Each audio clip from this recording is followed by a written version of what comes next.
11 Atlanta police taking action against crime at gas stations. For the second day in a row, APD responded to a shooting at a gas station, and new solutions are emerging to try to make gas stations more secure. CBS 46's Patrick Quinn joins us live in Atlanta. And Patrick, gas stations haven't just become hotspots for violence. Police say they're finding guns stashed there.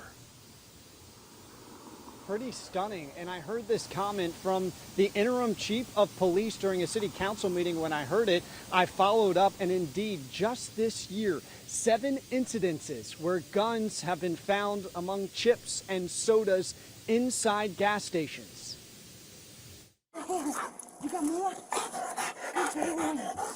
Police and their canines are finding guns stashed inside gas stations. This gun was found in a refrigerator. This gun on the food aisle, this one hiding on a food shelf, and this handgun stashed in a trash can. All loaded, all this year, all in Atlanta.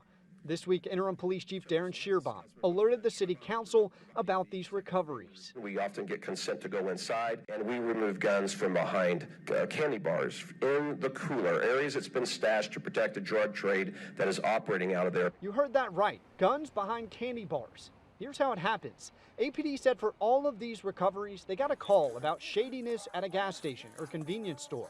When officers showed up, a group often scrambled inside. Canines track guns and drugs in the open, just out of sight. Because a drug trade in your district is a ticking time bomb for violence, and that is where we're recovering those. Schierbaum said APD has recovered more than 1,200 guns this year, up 11% compared to last year. Some, yes, at gas stations, where officials have seen an uptick in violence. Going forward, City Council member Keisha Shawn Waits just crafted a bill that, if passed, would require new gas stations to install surveillance cameras. that footage, I believe, will aid and assist should we have any situations where we have property crimes or vandalism or burglary. She crafted her legislation on a similar effort underway in DeKalb County. Guns and violence at gas stations not bound by city or county lines. A regional problem, and one that's becoming all too public. There's no one throughout the city of Atlanta that has not been impacted by this conversation.